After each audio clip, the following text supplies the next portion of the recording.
Welcome with us in search of the lost truth of humans, a story made up of humans who walk the earth to discover the secret of life.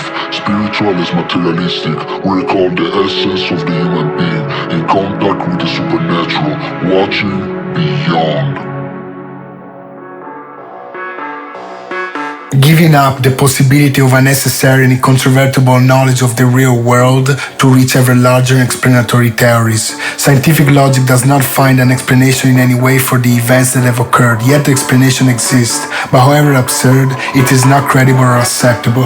Talking about the paranormal today under the futuristic guise of a mentally awakened human being is a daily matter. However, this appears absurd in the eyes of scientific studies. A pragmatic point of view on the matter, parapsychology investigates this perhaps or perhaps bound into oblivion.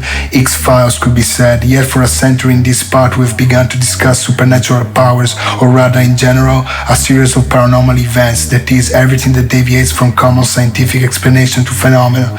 Many of us wonder how some paranormal phenomena occur or some supernatural powers develop, because to be honest, every supernatural power has its own trick to succeed. In this episode we're giving an answer to this question. First off, let's explore what parapsychology is. Let's go inside this subject of study to understand what are these paranormal phenomena. Parapsychology delves into some. It specifies some of the paranormal phenomena where the scientific community does not recognize the existence of the same. Parapsychology with various research institutes explores the theme. Despite the results obtained from the tests and the epistemological foundations, remains a pseudoscience. Parapsychology is the study of paranormal phenomena including supernatural powers, the interaction between mind and matter, and survival after death. We specified that during the show we would address all this thematic, but today what we wanted to study are two supernatural phenomena. Telekinesis, that paranormal phenomena whereby a living being will be able to manipulate objects through invisible physical means and in ways yet unknown to science. Telepathy, the ability to transmit or perceive images or messages with the sole use of the mind. If you're smarter than everybody, you'll do smart things. You're not going to sort of levitate objects. His brain works. The study began by trying to understand what exactly can physically move the strength of mind. Initially, we were convinced of the manipulation exclusively concerning energy. Then we experimented thanks to the various connections established with objects in the environment and got back with the opinion that the strength of mind synthetically moves everything, any matter. Well, yes, it is like that, but not exactly. It was still a matter of energy. The more the connection with the object was strengthened, objects seemed to move, and more the distance with the object was, the more powerful the mental strength was. How many of you believe in telekinesis? Raise my hands. Applying different telekinesis tests on objects in our daily life and watching the energies and shapes move, we have been able to understand how our body intention cannot make its intellectual capacity work to the fullest.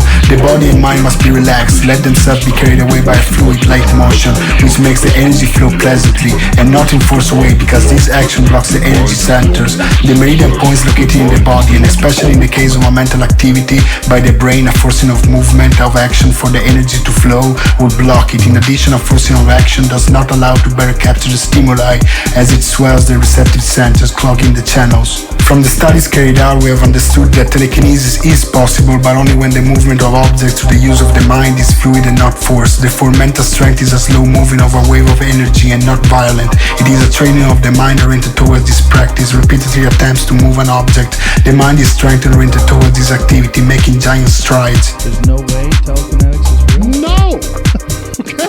But people that make things... A connection with the object, which makes it always lighter to the strength of our brain, trained like any other muscle to lift weights. Regardless of how much weight, the connection between the brain and the object must be established. So what is it that fulfills the supernatural event? It is the thought that by radiating, focusing on our object, charges it with energy. That charges allows us to interact with the object. Energy atoms, thought atoms that move in the object, not bonding together, but with a sort of force that puts pressure on the matter. The more we connect to that object, the more it fills with our energy, the more the connection with our mind is strengthened. The object is manipulated with our imagination. As an example, let's consider a door handle. Feel the connection with the handle. Notice the difference between your thoughts focused on the handle, where that interaction between atoms is taking place, and any other object in the room, up to being able to cause a movement. This can happen in an instant, as in a lapse of time. It depends on your conviction, your mental strength. As we think in organisms with a unique connection with energy to the point of manipulating it to our liking, are capable of connecting in a flash to every single particle of it, however small, to each object, with the exception of plastic that acts as insulation, or open system, or some geometrical structures where energy escapes. As long as atoms are present, it will be possible to connect to. Energy fulfills the whole object, don't move from its position unless retracted, therefore englobed to the matter.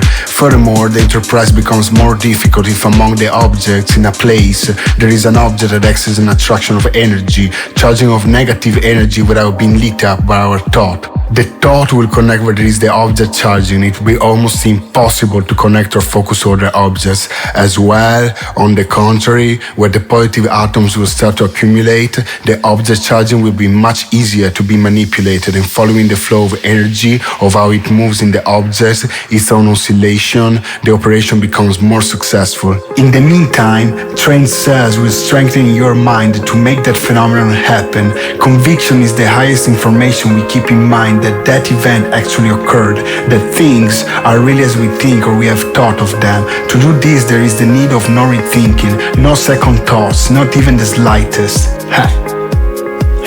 Either your conviction is poor and therefore the cell undergoes a trauma, or the cell is enriched with this information and it is at that moment in which it completes that the objects move. They could move sooner, and if they do it, means that surely the cell will complete itself in the near future. A comparison in terms of conviction, convincing one's mind that that particular object we wanted to move has really moved, is fundamental. It happened to us to press a soap dispenser, casually thinking we were pressing it with the power of the mind to the point that a sound from the pressure of the object could be heard, after which bubbles came out. Our belief brought to the frontal area of the brain had accumulated sufficient energy for the completion of the thought, energy taken to the forehead which allowed the energy to press the button, a matter of energy manipulation, telekinesis. All social animals have coordination with other members of the group, and I think that telepathy is a normal means of communication among social animals between members of groups. So that's one implication. We're much more interconnected than we might otherwise be. Also called thought transmission is the ability to communicate with the mind, telepathy. Of the first experiments conducted on telepathy, we can say that some results have been favorable to support the existence of this psychic ability, others less. Back to our laboratory where the technique of introspection is applied, this study lasted years. What we were able to discover is that to develop telepathy, we should always consider the global grid to recognize and lit up the subject we are aiming at. To reach telepathy, we must carry out an action, that is, achieve the other subject's lack, an amount of energy, and from that moment when the energy is stolen, we can talk to him, disturb him. From that moment on, if we keep the connection with him, telepathy will develop. The more we have charged ourselves with his fortune, the more we can disturb him or her. We will be able to speak to him or her thanks to the power, the luck we have achieved. We will normally think, talk to him or her, and they will be able to perceive a stimulus. From the moment they respond to this stimulus, however minimal, the connection is established and we can talk to the person. This practice is to be considered illegal. Do not try this at home. This practice is called first contact or bait. This event must be held with the victory on our part of their luck, fortune taken away. The fact is that by taking away this fortune, the person is at the mercy of our mental control. The person's senses open. Whoever won that wild energy during the first contact, or any sort of energy, apexes or other types of energies, can apply different types of actions on the subject, including mind control or telepathy. The fact remains that this is the most suitable method for telepathy. Important detail: after losing the luck, the subject will have to respond to our stimuli. By doing this, it will establish a mental connection that will no longer be lost. Unless the person stops responding to the stimuli, the brain will normalize and telepathy will disappear. The more he will respond to the stimuli, and the more the disturbance increases. Even simple brain vision, that is, seeing a person with one's mind and talking to him obsessively, leads to telepathy. In the same moment in which the subject answers the call, the connection is established.